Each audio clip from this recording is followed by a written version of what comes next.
Welcome to LOA Today. I'm Walt Thiessen. I've been doing this podcast since September of 2012, and boy, are my lips tired. This is your daily dose of happy. We are so happy you decided to join us today.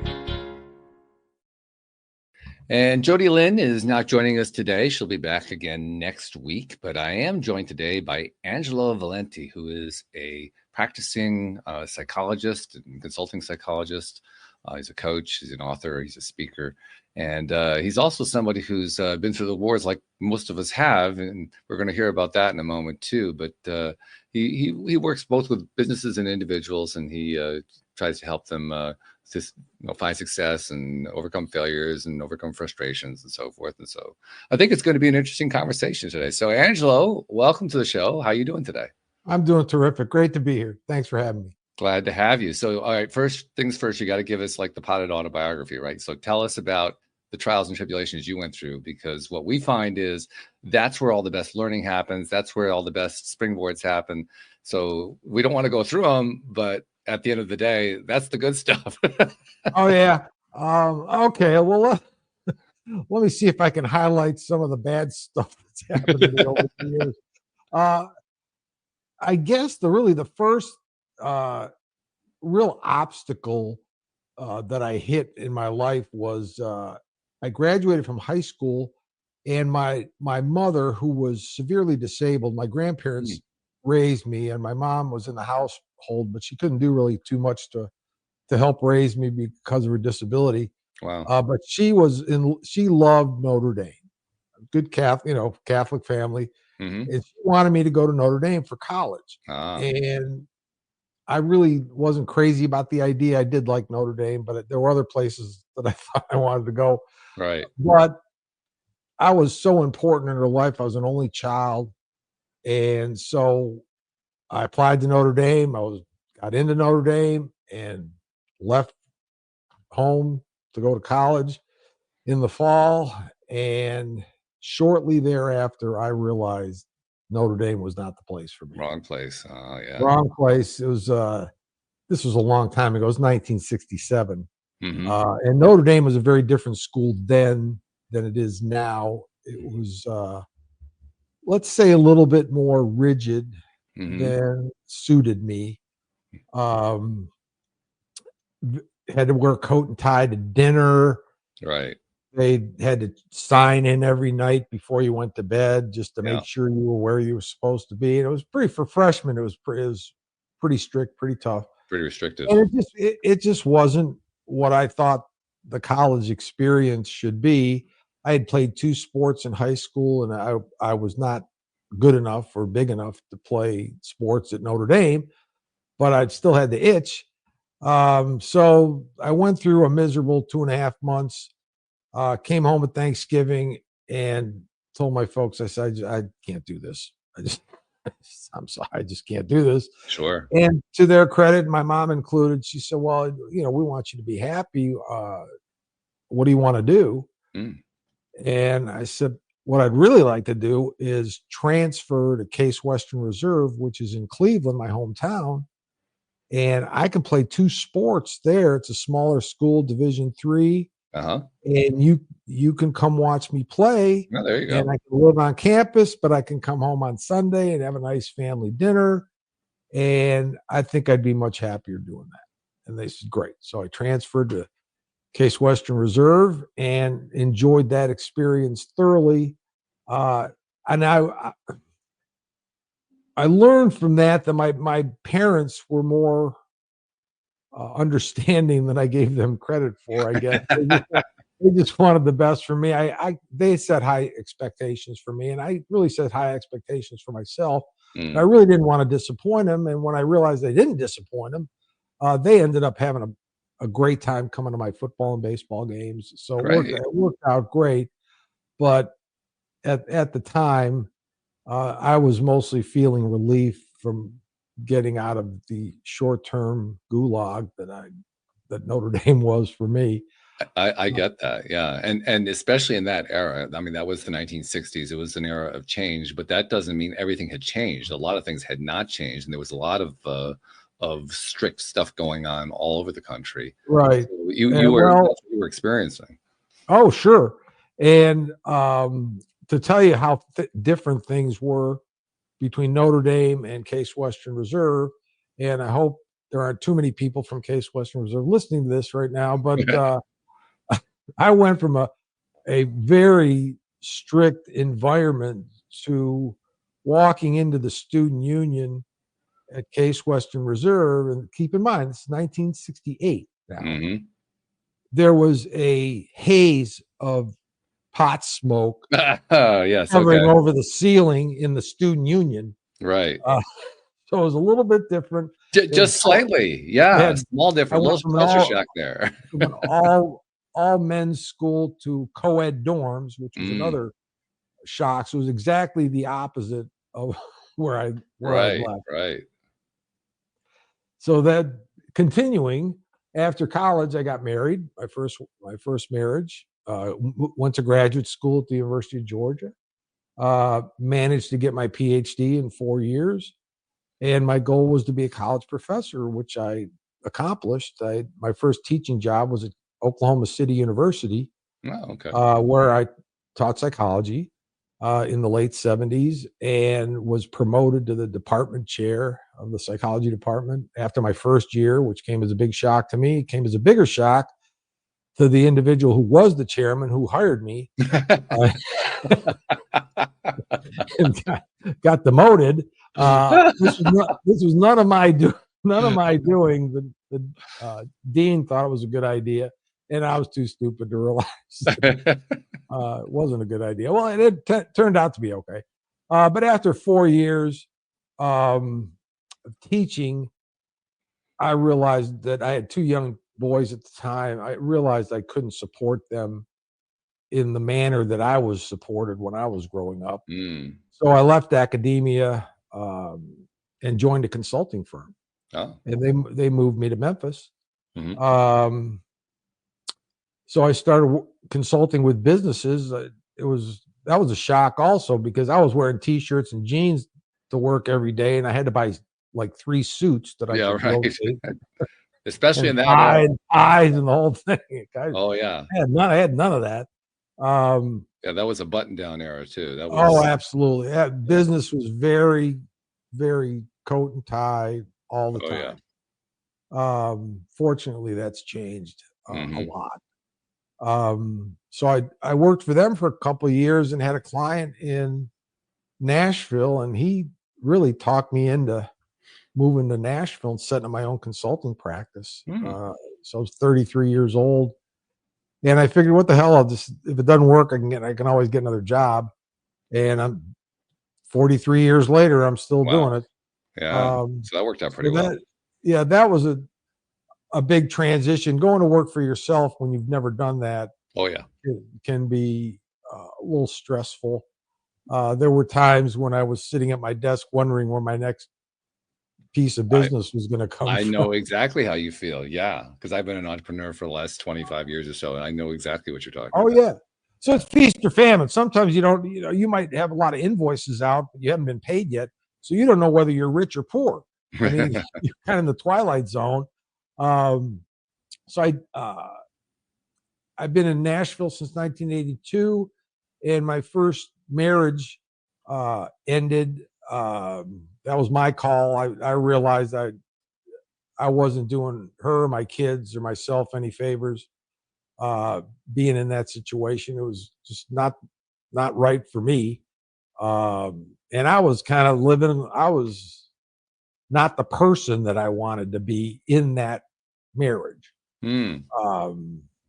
That did a lot of soul searching, actually, to come up with that. It's not an easy decision to make after 20 years. Oh, yeah. I mean, it doesn't matter whether you're the person leaving or the person left. It doesn't matter what the circumstances are. It's hard. It's painful. It's difficult.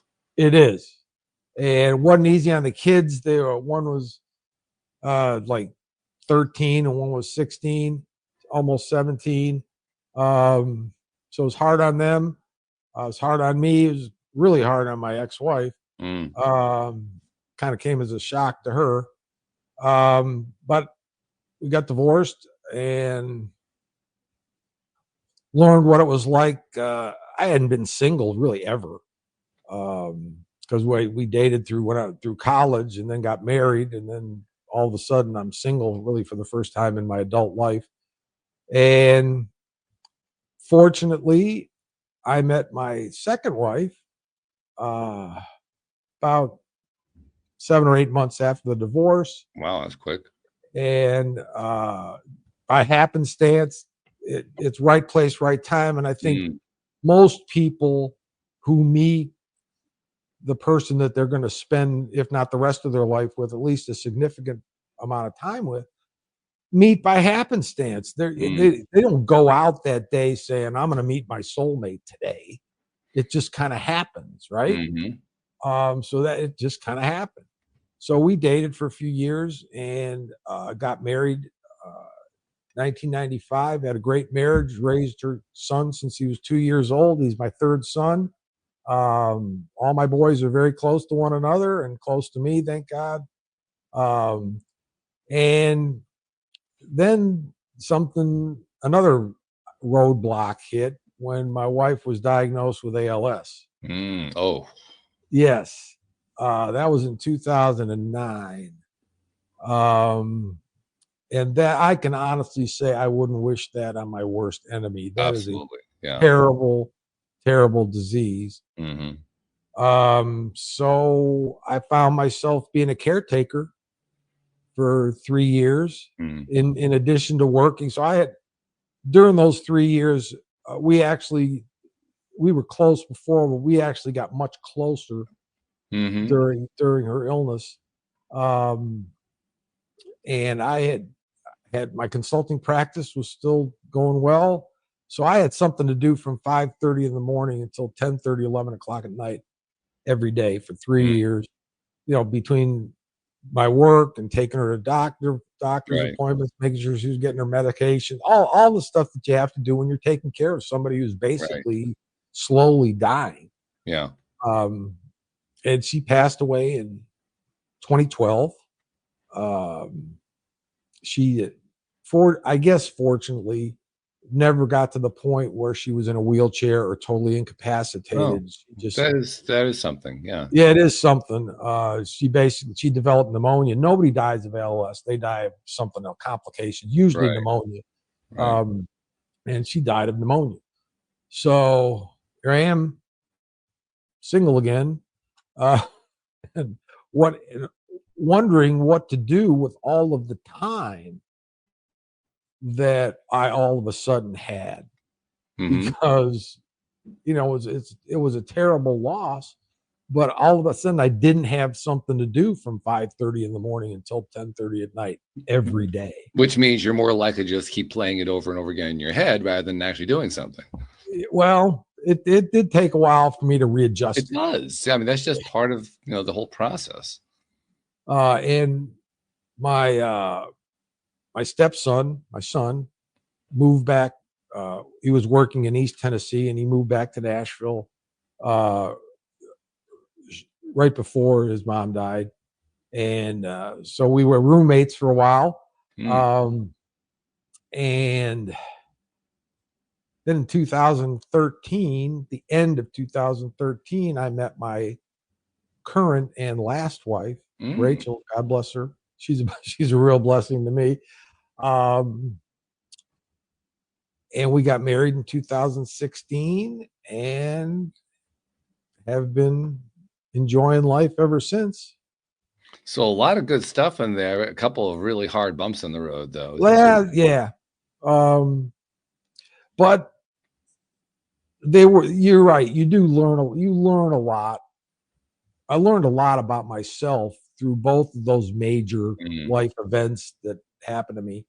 And I also learned a lot about other people. Yeah. Some people who you weren't sure you could count on come through in aces, and some people who you thought you could count on disappear. You find out who your real friends are when you need them the most. Yeah, you really do. And fortunately, I had a really good support system. I had a lot of good friends.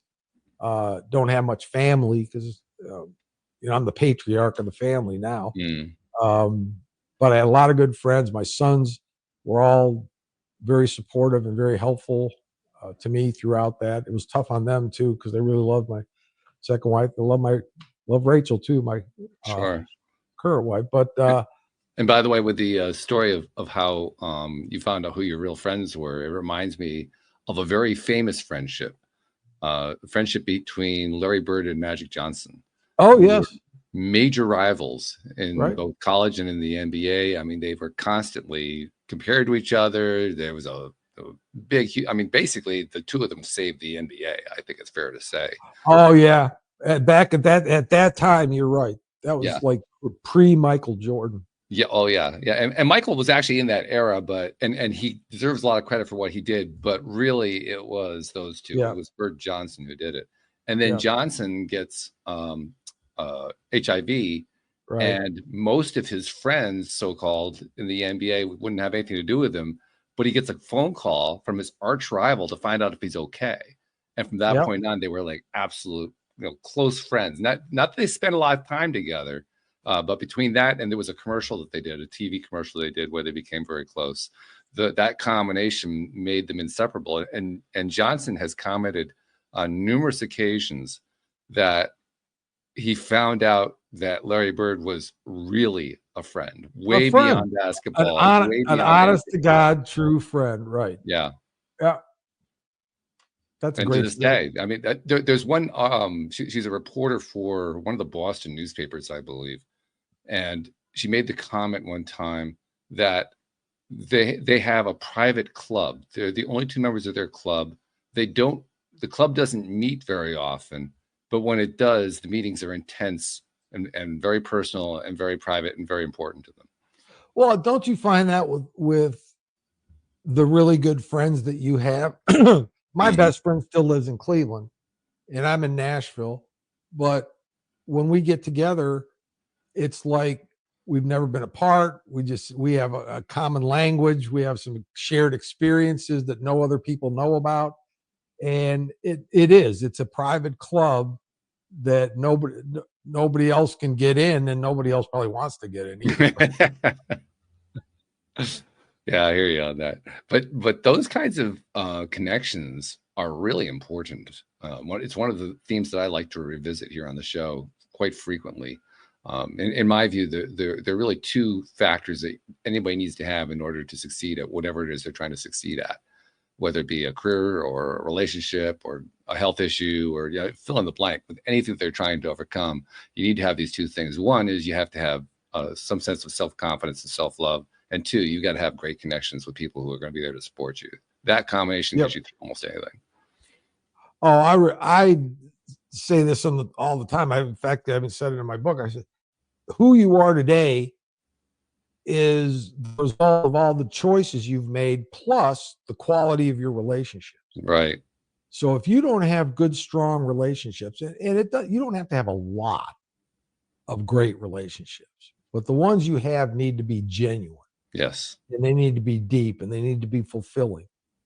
And if you have three friends that you know for sure that you can count on when the chips are down, you're a very blessed person.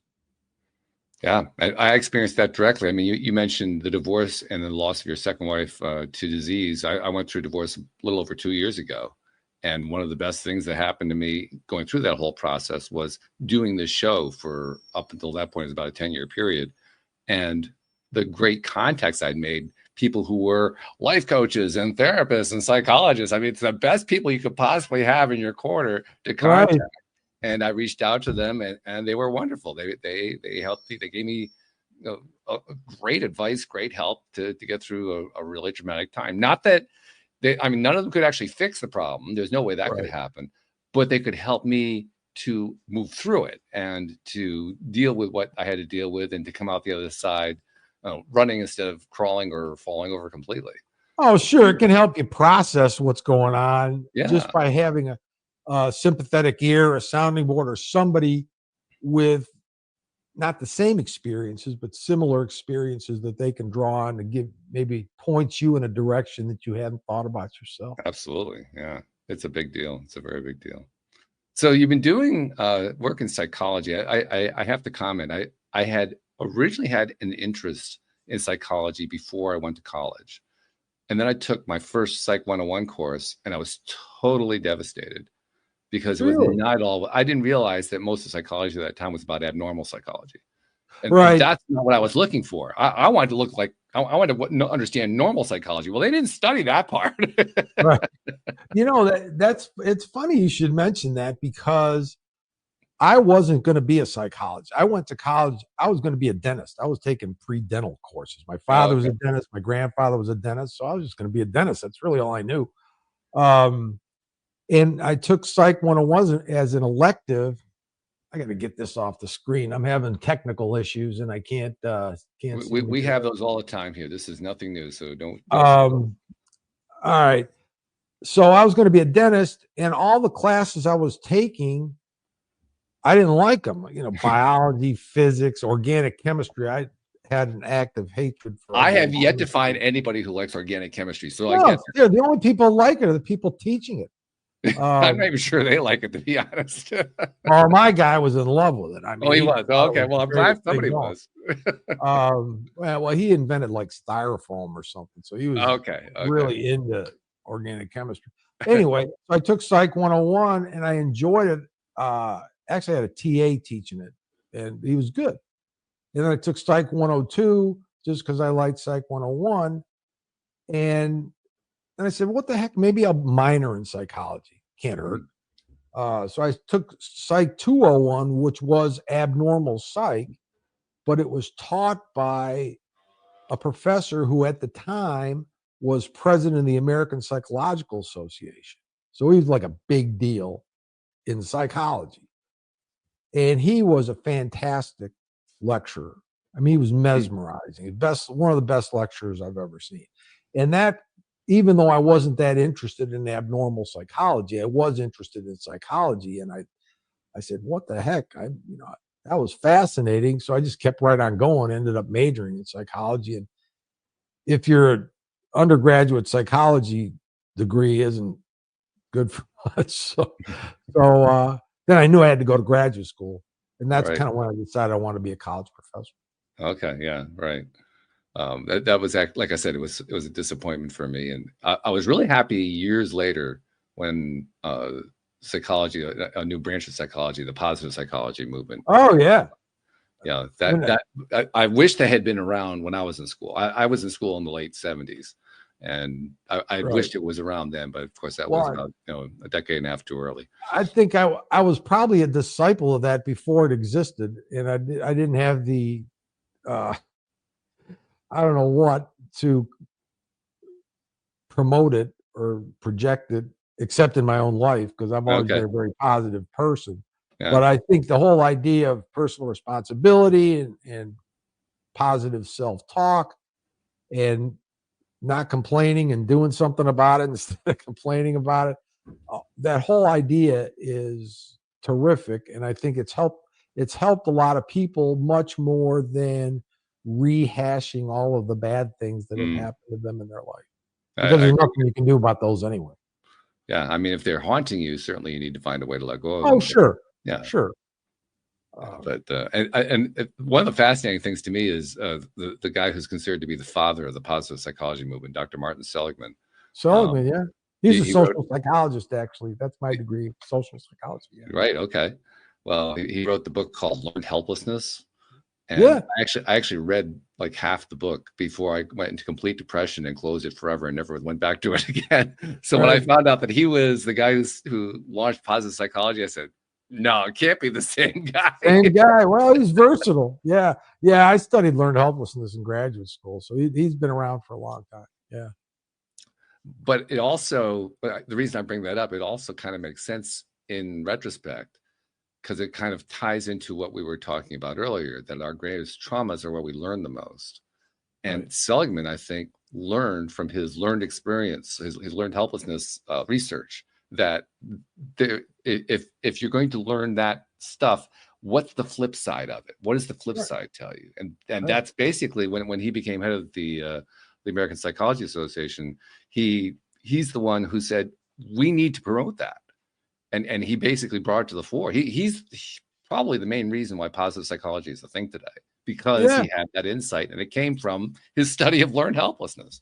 Right. And you know, the great thing about that approach is that it gives you a sense of control over what happens to you in your life. I mean, there's an old saying, you know, you can't change the way the wind's blowing, but you can always trim the sails. So it's not really what happens to you. Some of it's what happens to you, but most of it is how you react to what happens to you.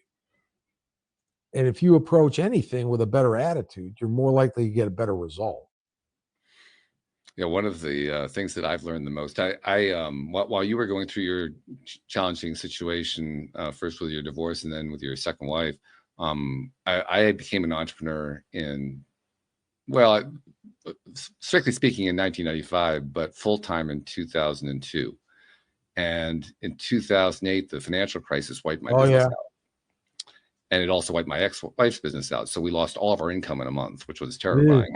Yeah, that is terrifying. Yeah. And by 2012, I'd struggled trying to recover, trying to put it together. And we were just falling deeper in debt, and the savings was gone. I mean, it was a real disaster. And that's literally what led me to start doing the podcast, because I was running out of ideas. I really didn't know what else to do. Right. And so I started the podcast figuring, well, I'll just bring on some experts and they can teach me stuff that I need to know. And it worked. That was a great plan. You've had free coaching for like 13, 15 years. Absolutely. Right? Oh, yeah. It's one of the best reasons for doing a podcast. Beautiful. Wonderful. I like it. But also, one of the other things that came out of it was learning how powerful it is to have exposure to not only your own trials and tribulations, but also learning in the long run. You can't really do it in the midst of it right away, but in the long run, coming to value them and coming to appreciate they're really there to do a lot of good for you. Like all the trials I went through, both the financial trials of the 2008 to 2012 era and thereafter, and also the divorce that I went through, both of them made me stronger. Both of them made me, have more self-confidence, more self-love. I mean, now I could have gone either way. I mean, I could have just capitulated to it and just be a mess. Right. But I didn't. I learned from them, and with a lot of help, I learned from them, and I came to value. Boy, I mean, it's like what my friend Joel Elston, he's one of my co-hosts. He was a gambling addict who went to Vegas, lost all the money, stole from his family's business, jail over. I mean, he had this whole thing, and then completely turned his life around. And he repeatedly tells us that he never wants to go through it again, but it's the best thing that ever happened to him in his life.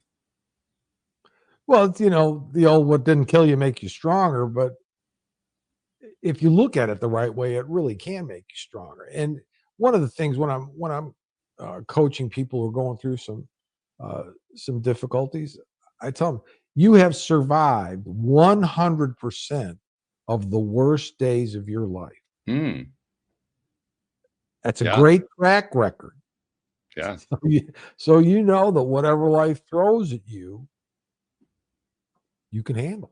And that's important to give ourselves credit for that. We have a tendency to kind of skip that. Yeah, we do. And that's because I really think people are being conditioned today to be negative. Well, we're conditioning ourselves. We're doing a great job of it, by the way. Oh, we are. Right. Well, between social media and other media and entertainment, almost everywhere you look. Oh, yeah. You're bombarded with things that tend to make you not feel that great about yourself if you let it. Right. And it takes a pretty strong will and determination and understanding of what's going on. That's not being done by accident. Because, in my opinion, the whole purpose of social media is to get you to buy stuff and to argue with one another. And feel bad about it. Feel bad about yourself.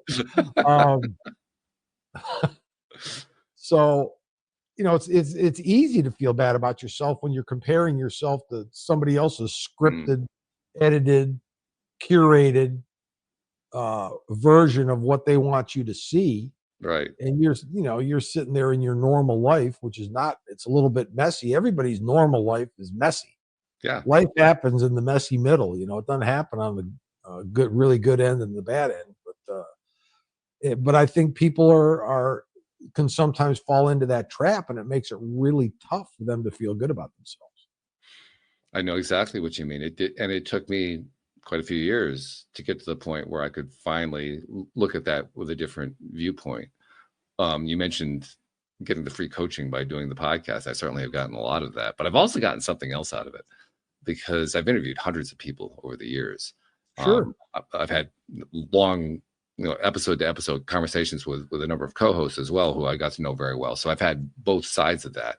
And what comes out of that is you talk to enough people, and I know you experience this because of your practice.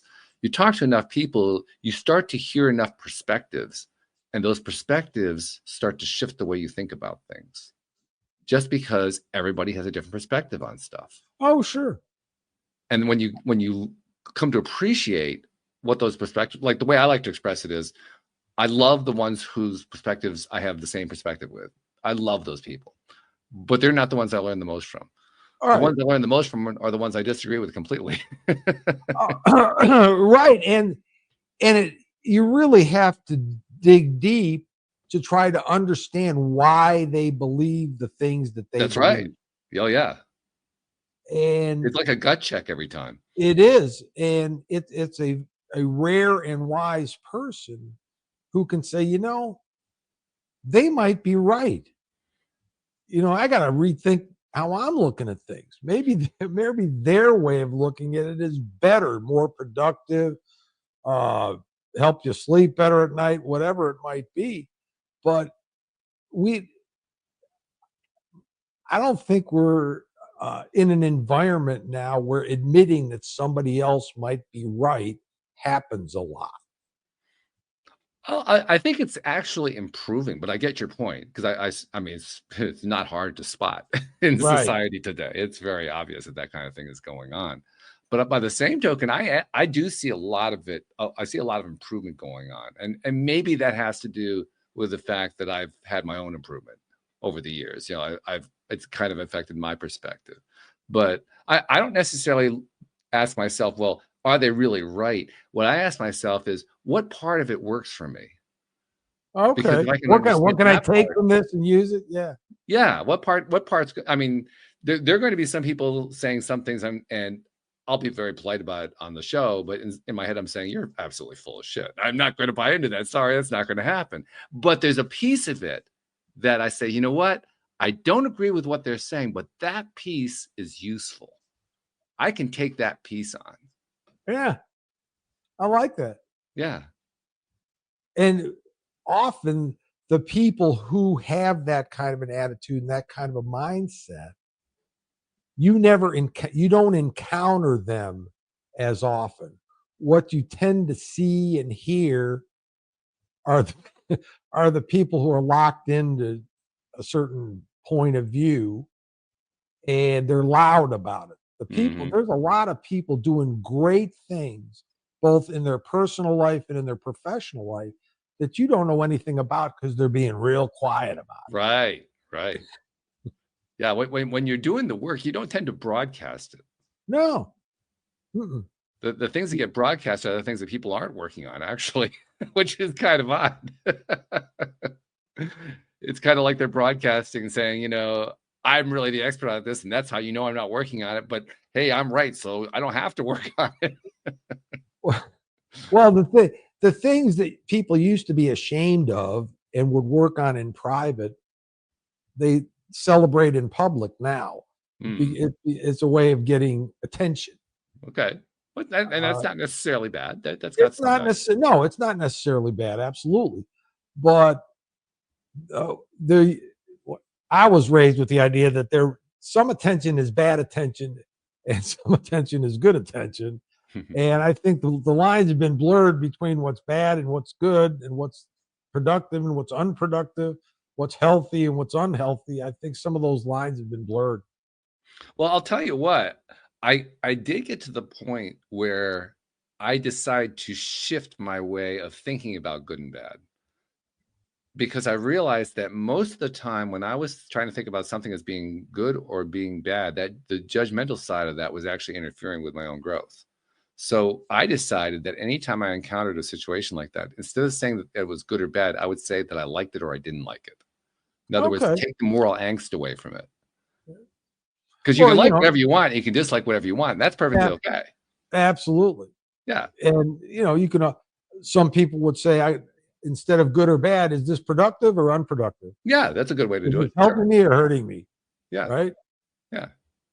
And that approach actually is how I accomplished what I talked about a moment ago, of being able to talk to somebody who I fundamentally disagree with, but they have that one thing that I can get from them. Because I'm not treating it as good or bad anymore. Now I'm looking for, what part do I like? Nice. I like that. I might use that. I'm Yeah, gonna steal it. steal it. Feel free. I'm gonna steal it. Oh, That's one of the points for having conversations like this, so we can steal these things from each other. right.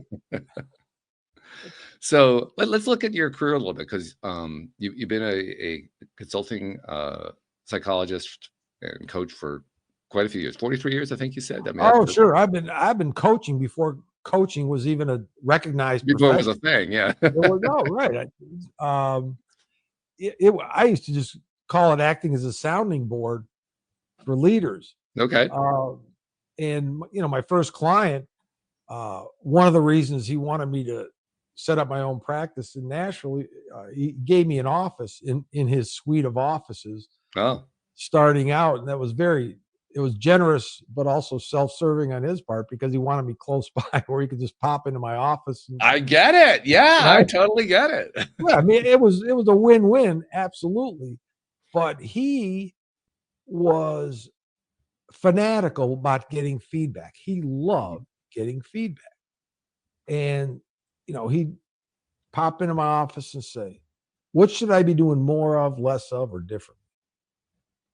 He'd ask that question of his team. He'd ask that question of me, because he always wanted to see what he could be doing better. Okay. Gotta give him And credit. That's a guy who's in that growth. was rare Yeah. 40 something years ago. Yeah. And so I'd coach him, and I ended up coaching his leadership team, because it became part of the culture of that organization to ask that question or some version of that question. So I ended up working with them for a number of years until he passed away, Oh, okay. which was, I cried at his funeral, because Yeah, sure. he's the reason I've got whatever kind of career I've got. He's the reason. Right. So I've been coaching for a long time, and also I spend the majority of my practice helping companies hire the right people for their culture and developing the talent that they have within their organization. And so Yeah. I work with companies that are passionate about people, and not every company is. Yeah. But those organizations, they want to bring the right people in, people that are going to contribute, people that are going to fit into the culture, because some people can be great in one working environment and not so great in another working environment.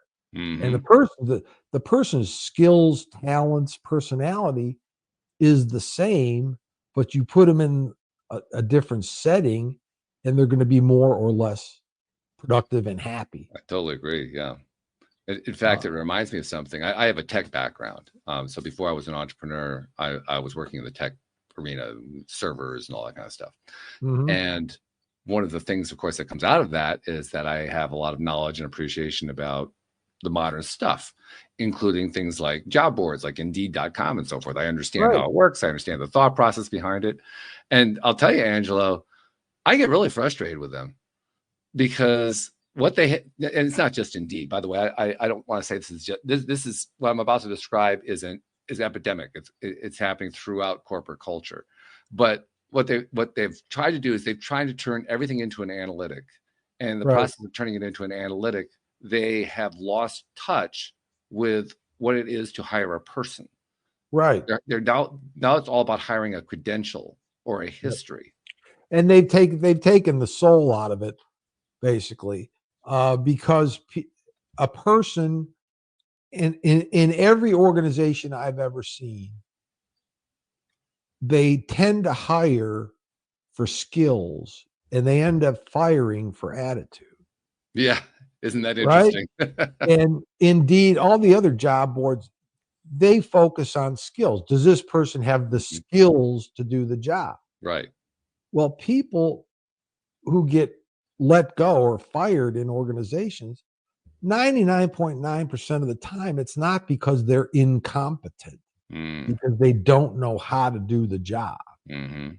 It's because they can't relate to their customers, or they can't work well as part of a team, or they're disruptive, or they're late, or there's any number of reasons that are attitude related, not skill related, that end up getting them fired. Or to put it another way, the emphasis on skill forgot to emphasize people skill. Right. Oh, people skills. The most successful people in companies have, the big thing is emotional intelligence is what they're calling it now, but Right.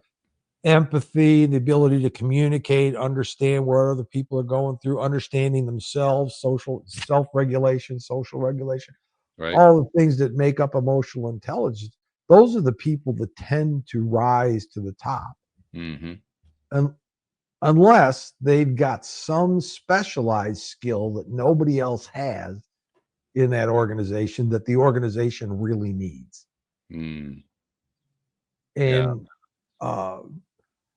one of the things I believe is that if you want to have job security, get really, really good at a job that nobody else wants to do. Yeah. You can get really, because they're not going to get rid of you, because then somebody else has to do that job, and nobody And wants well, to. even worse, they have to find somebody else who Right. can do it as well as you do. Right. Exactly. That can be terrifying, especially for somebody who works in the HR field. Like, okay, where am I going to find this in my analytics? Because I don't see the analytic for we this. already had one unicorn. The chances of finding another unicorn. That's why they're called unicorns. Right. Yeah, absolutely. In fact, it's one of those things that has kind of permeated the job market so severely that, despite the fact that government numbers will tell us that unemployment is relatively low, people don't perceive it that way. I think a lot of it has to do with people kind of being plugged into the wrong job. Right. But I think a big chunk of it is also they feel trapped because they don't see how they're going to get what they want anyway, because they don't fit the right analytic. That's true. Yeah, it's become very, very impersonal and very, you're right, data driven. But shit, I had a thought there and it just went away. That happens. It That happens all the happens time when here. you get old sometime, Oh, okay. Here's what I was going to say. People, when they leave a job, they're not leaving the job. They're leaving the place that they're doing the job. Yes. And usually it's their manager that drives them away.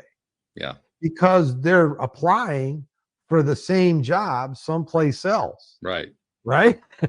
So it's not the job, it's just where they're doing the job. And their immediate supervisor is usually the person that runs them off.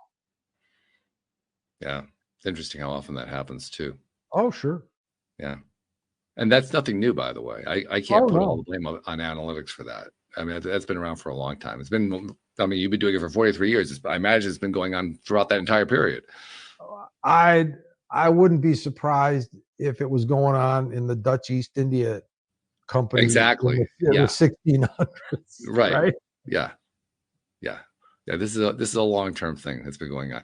We're also at a point though where there's like a general trend that goes on right now. A lot of institutions are crumbling, and I think what we're talking about. This is part of that institutional crumbling trend going on, because one of the things that happens when an institution crumbles is that the people who are in charge of it hang on even tighter. Oh, sure. Right? Because they have to retain it in some way. And the tighter that they hang on, the quicker it crumbles. And they don't quite understand why that's happening. But that's what I see happening right now. So even though we're still in the clutches of the data-driven economy for our job market, the crumbling has happened fairly quickly. I mean, it's really, you could probably tell more than I can, just because I'm not directly in the corporate arena anymore. But just looking from the outside in, it seems pretty evident to me it's falling apart. It is. A lot of it is falling apart because you're trying to apply old methods, old ways of thinking to a world that's moving much faster than you're able to adapt. Right. I mean, change used to happen at a snail's pace. Yeah. Right. We both remember that too. Oh, absolutely. And now, I mean, when you think about it, 2 years ago, nobody heard of AI, chat. Oh yeah. 2 years ago. And now it's everywhere. And I was one of the, like I said, I have a tech background, so I had heard of AI, but even with me, what I had heard was so kindergarten level that I didn't think it was going to happen in my lifetime. Then when it sprung up, it was like, where the hell did that come from? Right. And it's multiplying exponentially. Oh yeah. In its power. Mm-hmm. So when you think about, if you used chat GPT, let's say 2 years ago, and then you use it now, night and it day. can do so much more now Yeah. than it could then. And when you think about what might it be able to do 2 years from now, it staggers the imagination. And it's already affecting a lot of jobs. If I was a computer programmer, I'd be really, really worried right now. A lot of them are. A Right. lot of them are angry. Right. Oh, sure. My brother works for NASA. My brother works as a software developer for a company that supports NASA. And he was telling me, I just saw him like 2 weeks ago. He was telling me just how many of his fellow coworkers are furious at AI. Absolutely furious. Sure.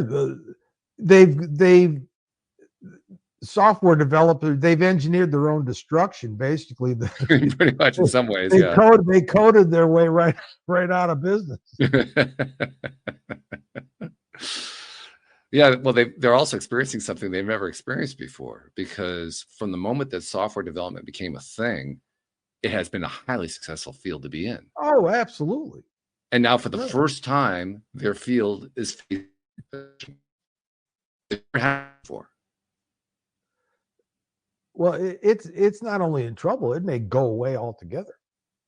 I don't think it'll ever go away, but it's certainly not going to be what it was. Right. Yeah.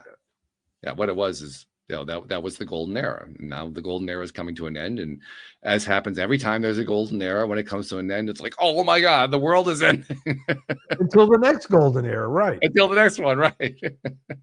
Exactly. I actually enjoy AI. I've been doing some experimentation with it. I'm in the process of actually trying to create a local AI on my computer, not one of the large model ones, but a local nice one.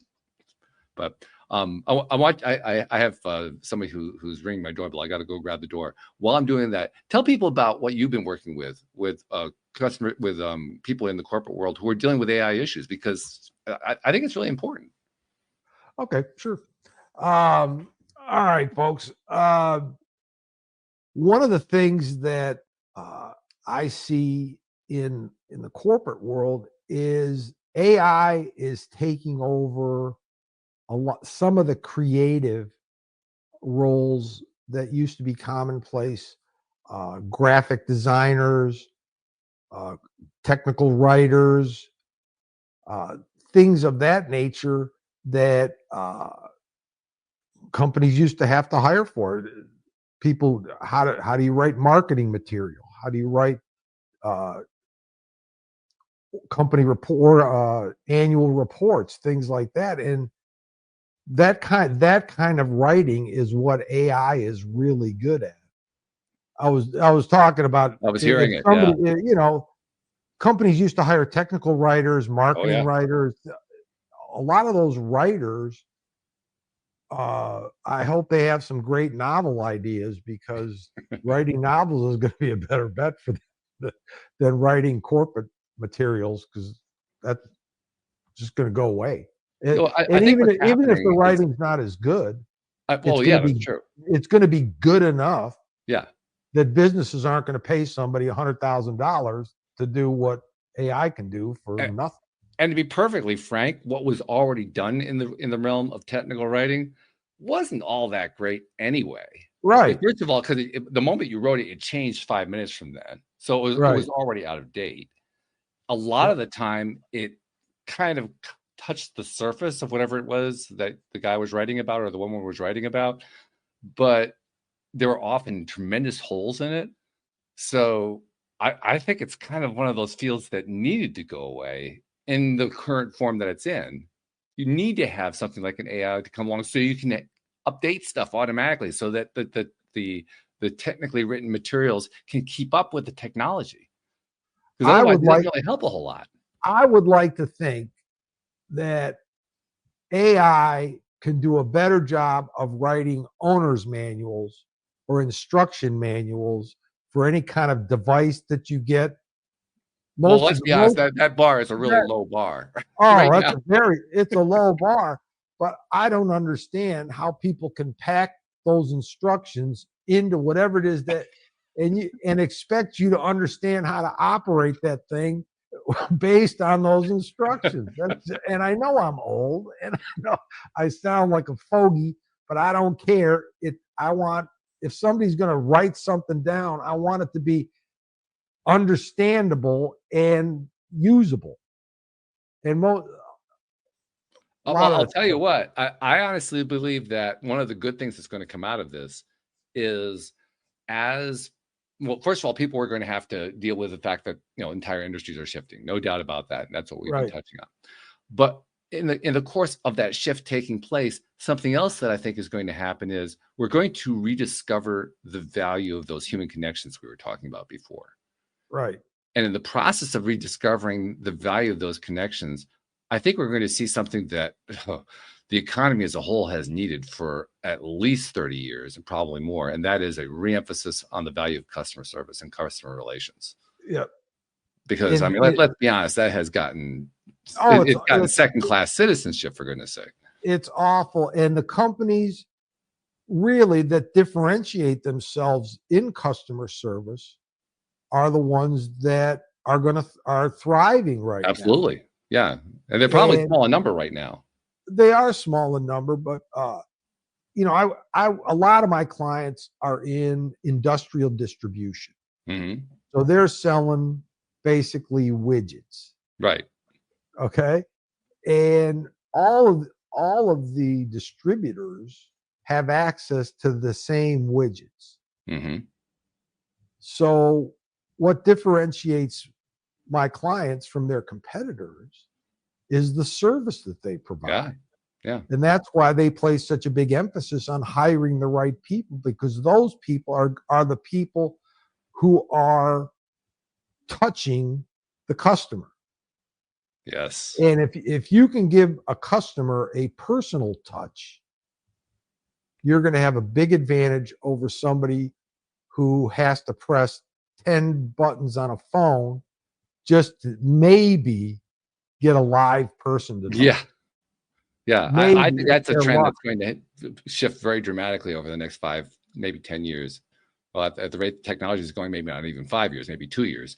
But we're going to see a lot more emphasis, I'm sure, on customer service, just because companies are going to be thrashing around trying to find some way to maintain their particular situation in their own economy right now, because all the economies are in a crumbling mode. Right. And so, as I mentioned, they have to differentiate themselves. They have to. It's a requirement. The best way to differentiate yourself is to delight your customer. Don't just serve your customer. Right. Delight your customer. Yeah. And I've always been a big fan of Ritz-Carlton because their motto is "Ladies and gentlemen serving ladies and gentlemen." Oh, nice. If that isn't the best corporate motto you've ever heard, it's the best one I've ever heard. And it just emphasizes that's what they're about. And they train their people into that. what can you do to make the guest experience the best it can possibly be? Right. Yeah.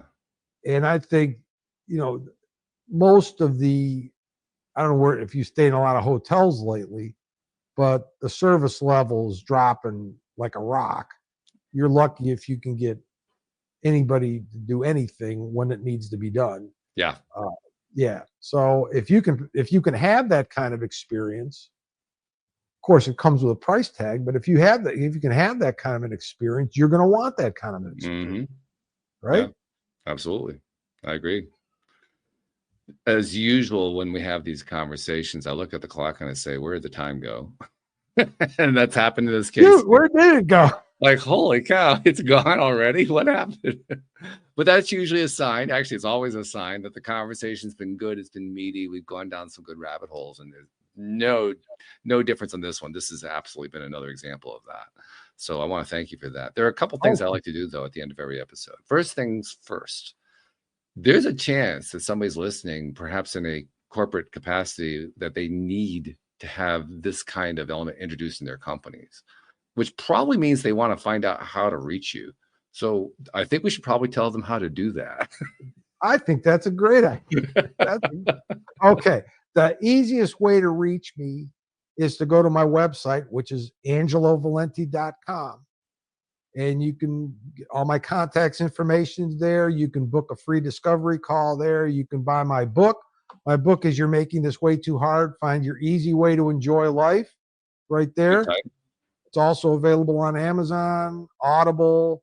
I'm building out a course called Enjoy Life the Easy Way. And you can sign up for pre-sale on my website if you'd like to.